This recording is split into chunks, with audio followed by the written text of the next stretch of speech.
Goodness, I spoke for 11 minutes in that part. I forgot to stop recording. Anyway, please go check out the previous part to gauge your bearings. I walked to Southgate, like a 10-kilometer return trip. There was this one man that noticed me walking almost every day to Southgate. Towards the end, it was almost every day because I had no support, no money, nothing, right? My car was dead. It had died because when a battery sits there for like around a day, it doesn't move anymore. Battery acid gets, expanded. Anyway, whatever. This man was a Christian man, and he would see me walking up and down. Naturina is hilly. It's very mountainous. And I was doing this trip up and down. I am a woman in her 30s. Literally, I need to go and preserve as much of the collagen as I possibly can. I cannot be in the sun, getting all the sun damage. Like, I literally, guys, I should be looking 58 with the kind of stuff I've been through. And yet, this is how I look. When God has preserved, He has preserved. There was a time when I was getting sunburned every day for an entire month. Just going to Southgate to give myself any ability to survive at all. In this season, I lost so much weight because I was walking and I was also not eating enough. And there was this one man that had noticed that every day this chick is walking to Southgate. And sometimes, he would see me in one part one day, and then 2 kilometers down in another day, and another day close to Southgate. And he was like, she's walking to Southgate from Naturina? So one day he just stopped. And he was like, do you need a lift?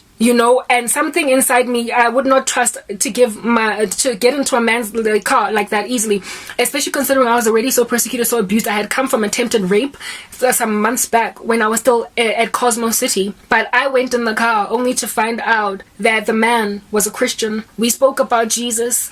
He told me about the ministry that he runs, a youth ministry. He was an apologist against many of these fake religions in the country, South Africa, African spirituality, lots of ancestral worship, lots of that. He goes from church to church preaching against ancestral worship, and I was like, wow.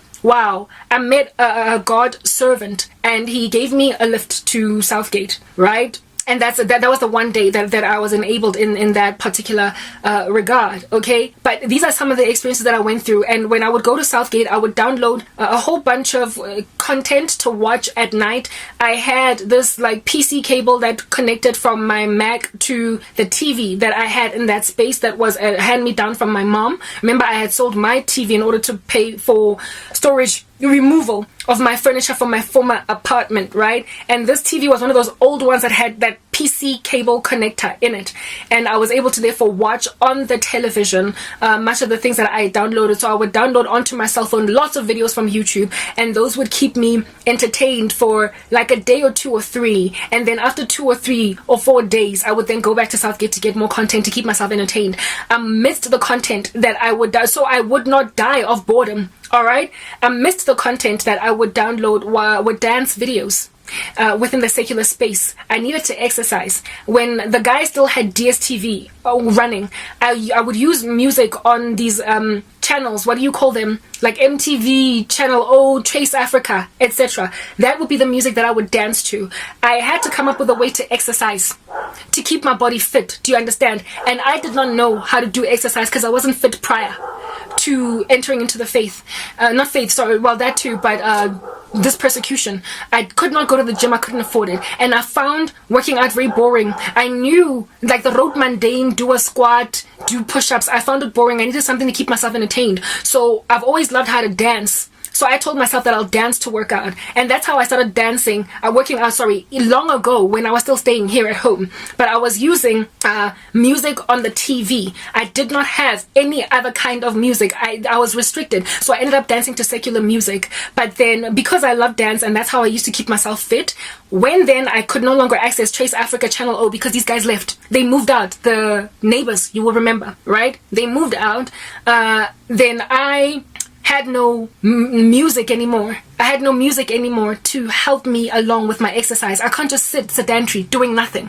Do you understand? So I got an idea to download dance videos, basically like choreographies. I put them on my cell phone, right? And then I copied their choreography, and every day I would dance to the same music but dancing. So the choreographers that I downloaded were women like Leah Janelle, Jojo Gomez, Nicole Kirkland.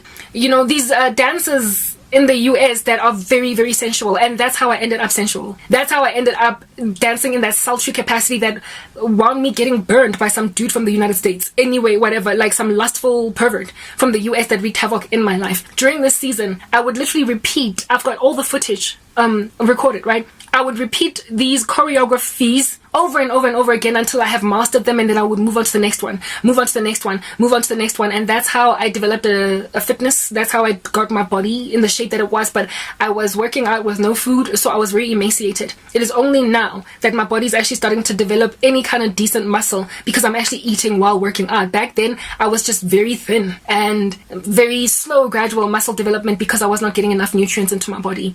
So that's how that happened. That you might understand how it is that certain sins crept into my life. It was because of lots of hardship and anything to survive. Like work out your own salvation with fear and trembling. I had to survive suicide because I was being forced down it was being forced down my throat every day, especially during the very extreme seasons of loneliness. The devil was like, we'll take away her dance, we'll take away her music, these things like these endorphins, these natural high chemicals that come into your body when you exercise. He was like, I'll take that away and she'll be depressed. She has come up with a way to survive this darkness. Well, let's take music away. And that's why he sowed discord between my uncle and my and the people who used to live in the main house, and they left with their DSTV during the time of which I was like, I know, and like, yeah. And so I started the dude that nearly raped me. I told you guys that he was a friend, right? Initially, but then he turned sour, he got lustful, and you know, the guy also went pear-shaped because he noticed that I don't have loving, supportive family. Like, he just took a magnifying glass, gauged that he can take me for granted, and did exactly that. But before he died on me, right, like a flapping little fishy outside of the ocean, he like gave me entertainment on my USB. Gotham and Narcos, yeah, Pablo Escobar season 1, Gotham season 1 and 2, I think, right? And you know those shows that are on Netflix. He had them on a USB, and I watched them when I was still at Cosmo City once because, I mean, no need for me to watch it again. But then when I was living by myself in this house, going nowhere, doing nothing, then I on a loop watched season 1, 2, I believe 2, yeah, Gotham, and season 1, yeah, Gotham, and season 1, 2, I think 2 of Narcos on a loop, over and over and over and over again every single day, just so it's not dead still, quiet at night with nothing going on. And that's how I kept myself sane and sober. I did this every day. Like, I would work out. After working out, I would sit and eat while watching on a loop seasons of Gotham or Narcos. And then after I would first work out, and then I would come and record my journey, talk into my video, do my edits. After doing my edits, I would then sit and eat, right? And then while I eat, I would watch Gotham on a loop, and then I would go to sleep, and I would do the same thing every single day, same content. It never got boring. That was the Holy Spirit. There was a time when I could like speak Spanish to a certain extent because of Narcos. There are certain Spanish words that I wish I never knew because of Narcos, because they are profane, right? Because of Narcos, and I can also recite certain parts of Gotham. Well, at least at the time. I don't know if I can still do it now. You know, I can like recite it on a loop because I was watching them over and over and over and over and over and over and over and over again. Like, yeah. Anyway, next part.